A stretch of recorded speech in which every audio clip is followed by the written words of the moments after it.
video is directed towards any soon-to-be high schoolers, any high schoolers right now, or if you're just a graduated high school student and you want to look at this video, you know, it's for everyone out there who is seeking some advice.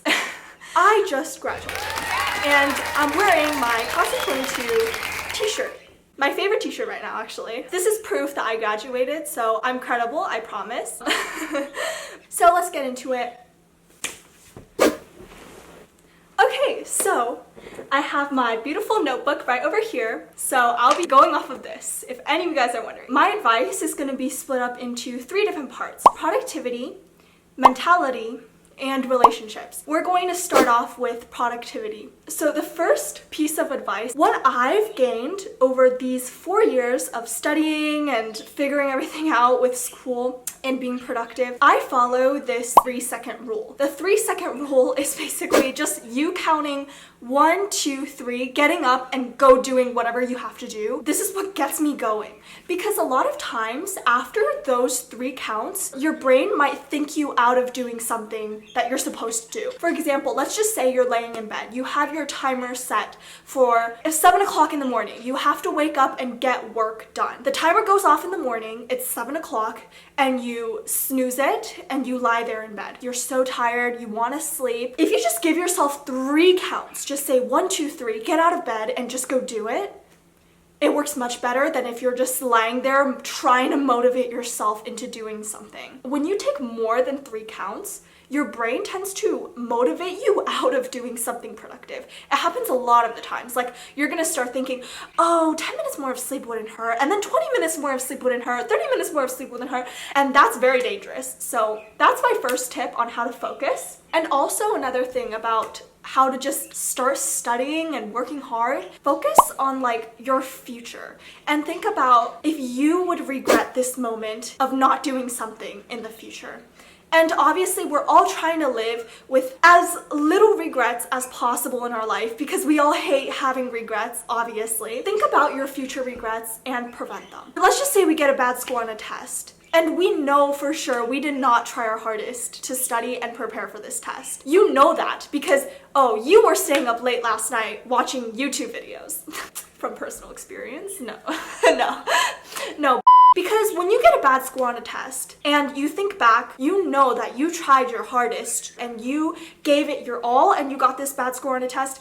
It's a different feeling than if you got a bad score on a test because you didn't study enough and you didn't put in the work. I gave my best effort, I put my best foot forward, so I have no regrets, but I still have to improve, and you seek help or do whatever else that you need to do. So I think this is very important. My next piece of advice for productivity is what works for others might not work for you. I know a lot of people, I've done the same thing, where you try to copy another person's study routine. If you haven't found what works best for you yet, there's no problem in trying what others are doing, figuring out what works for you and what doesn't, but don't assume what works for others works for you. Waking up at like 3 o'clock in the morning, 5 o'clock in the morning to get homework assignments done for the day might not work for you. It's just how it is. Some people are just not morning people. Discover what works for you and what doesn't. I struggled for the longest time, and I mean like middle school all the way till like 10th grade even, not knowing how to study. I'm spending hours but not getting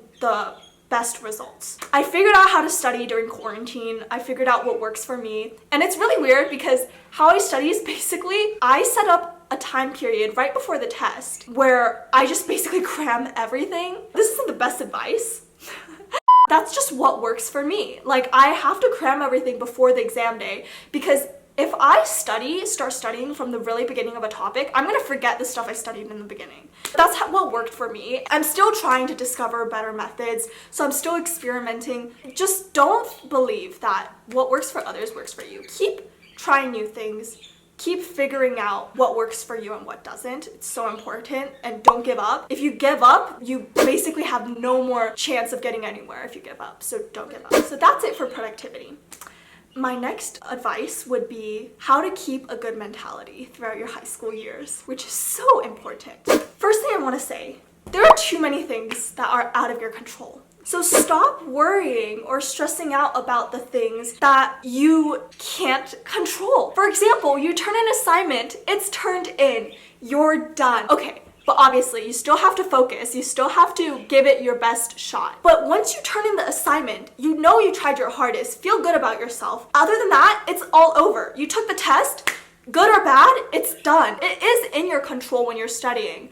But once it's done and you put your best foot forward, it's out of your control. What I want to say is that for college apps, I struggle with this so much because after I turned in my college app, I'm letting it go out into the universe. I don't know what's gonna happen to it. I tried my best. I don't know what the results are gonna be, but there's no reason in worrying about it and having it ruin your day. For me personally, college apps, turning it in, those few months before decision day, I was ruining my days over worrying about something I can't control. For college applications, I have to say this, not getting into your dream college, not getting the results that you hope for, it doesn't completely just rule out all the hard work you put in to your high school years, and it doesn't mean that you got nowhere in life. It doesn't mean that your life up till this point means nothing.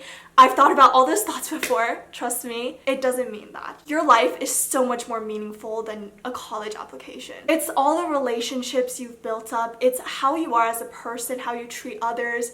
It's about your mentality. It's about your experiences. It's about your memories. It's about your friendships.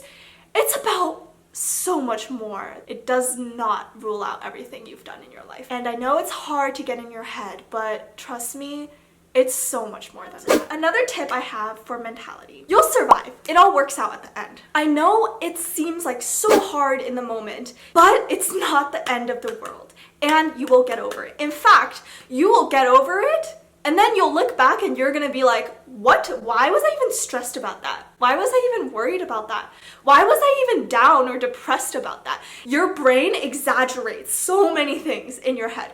You make 3 tests seem like World War III. It's not that bad. Just take it one step at a time. Make a to-do list. Just go through it one bullet point at a time. Don't dive into that rabbit hole of, oh my god, nothing is working out. I have so many things on my to-do list, and freaking out and just being a mess, and then you get nothing done. That's not the way to go. In fact, that way even pushes you further into just wanting to give up. No, take it one step at a time. One step at a time. My last mentality tip: seek self-improvement and not instant gratification from comparing yourself with others. I say this as advice I'm giving, but I'm having trouble following through with this idea as well. So know that you're not the only one struggling with this one. I think a lot of times we try to compare ourselves with others. We're doing everything to get that first prize, to win this competition. You're doing all of this for others and not yourself. If you actually love something and you want to improve on something, that's a completely different mindset than if you're doing it for winning, if you're doing it for getting into this college, if you're doing it for winning at this comparison or something. It's so much different. Once you figure out that what you're doing is what you love and what you're doing is for your own self-enjoyment, fulfillment, you're going to find so much more potential in what you're doing. You're gonna find life so much more meaningful, and you're gonna have so much more fun, and you're gonna be so much more happy. I really struggled with this for a long time. Violin, I play the violin, yes. Any of my music friends out there? I wanted to improve just because I wanted to get into this orchestra. I wanted to get this chair in the orchestra. I wanted to win this award. I wanted to get into this college. During quarantine, I was alone. I was at home practicing the violin. I was like, what was I doing? Like, what am I even doing with my life? Why do I feel so sad right now?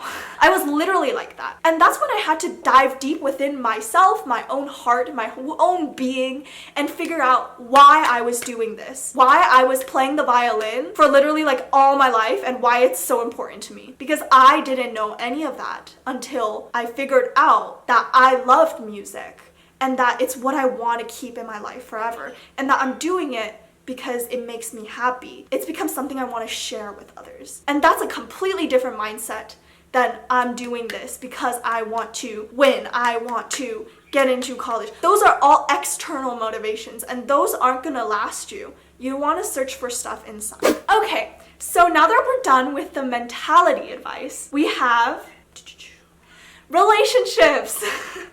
We're going to just go through a few things. First, I know it's difficult, but try not to people please. Your life doesn't revolve around other people.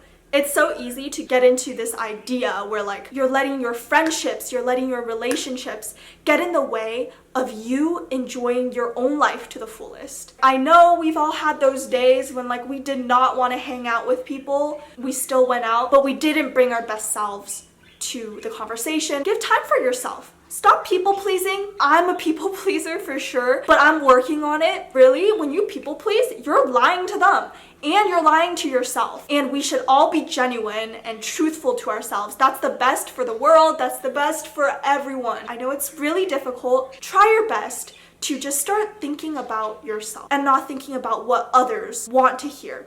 Because when you actually go along with what others want to hear or whatnot, then you're actually making things worse for them and making things worse for yourself. So just be yourself, because it's so cringy, but it goes a long way. The last piece of advice.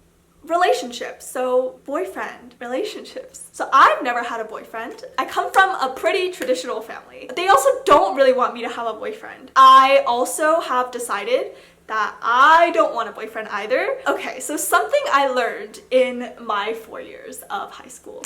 There is a fine line between attraction and liking someone because you want to pursue something with them. Definitely there's a fine line there. Attraction is where you're attracted to them, but that's different from you actually liking them. That's very, very, very different. I know there's obviously people out there who want to date for fun, you know, to get experience with things. That's definitely not my mindset. Like, I only want something serious, and I think it definitely takes longer and a lot more like time to get to know someone to like them. So just know that. Keep that in the back of your head when you're thinking about, oh, I need to get a boyfriend. Know what you want. I mean, if you want something that's really chill, that you just want to like gain experience from, just hang out with, then that's fine. You do you. But if you're looking for something serious, if you're looking for something that can like last for a long time, attraction is not the way to go.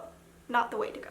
And just a reminder as well, relationships in high school are really temporary. Obviously, I'm not saying all of them are temporary. I know some people who are like high school sweethearts and got married at the end. It's very sweet. You know, that's like one in like 100,000. You don't have to try to live that fantasy, okay? You can live your own fantasy. You can, no, don't live in a fantasy. You can live your own story. That's just my only advice with that because we're on the topic of relationships. Okay, so I have advice that doesn't fall into any of those categories. I would like to say you should enjoy and embrace the college application process. I'm really thankful towards this college application process. I think it's led me to learn a lot more things about myself. It really forces you to be in a state of like reflection and start thinking about like what's truly important to you, what motivates you to do things, what truly inspires you. You start thinking about why you're doing the things that you've been doing for so long. You start really reflecting about everything you've gone through in your life, and you think about what's truly meaningful to you. Out of this college application process, you learn a lot more about yourself than you think you would. It's harder to get to know yourself than to get to know someone else, if that makes any sense. The college application process really quiets you down from this really crazy universe and allows you to be in a space where you can focus on what your life has been up till now. And so I do think you should embrace this process. Don't think of it as a challenge, but think of it more as a period of reflection and putting your thoughts and your whole life story into words. Learning about yourself is so difficult, and the college application really forces you to do that. So it makes this experience truly valuable. Don't procrastinate. I'm telling you, do not procrastinate. Put a lot of thought into it, okay? Start when you're in your junior year summer. Start thinking about what's important to you. A lot of times we think about the college application process and we're like, oh my God, it's so stressful. It's so scary. It's so much work and all of that. If you think about it in a different light, it's actually a really valuable process. And we're so lucky to be able to have this process to learn more about yourself. Some people take ages learning about themselves, and this college application process really forces you to do so in like a short span of time. Enjoy your high school years. Go have fun, but obviously stay safe. Don't hop on bandwagons that aren't good bandwagons. Don't fall into those traps. I'm telling you, do not fall into those traps. Have a firm bottom line that you stick by. Focus on the good, okay? It's a process and we're all making progress. Okay guys, so that's it for the video today. I hope you learned something from this video. I hope you feel a little bit more excited about high school. I really enjoyed my high school years and I've learned a lot from my high school experience. Hi Mom. This is just a few bits of advice that I thought up and I wanted to share with everyone that's interested. But this marks the end of my high school years and I'm going off to college. Which is crazy to think about, but I probably will learn a lot more. And so maybe we're gonna have more advice videos out there in the future. I hope you had fun with me today, and I'll see you in my next video, whatever it is. Bye. Girl, you told me that's what you needed.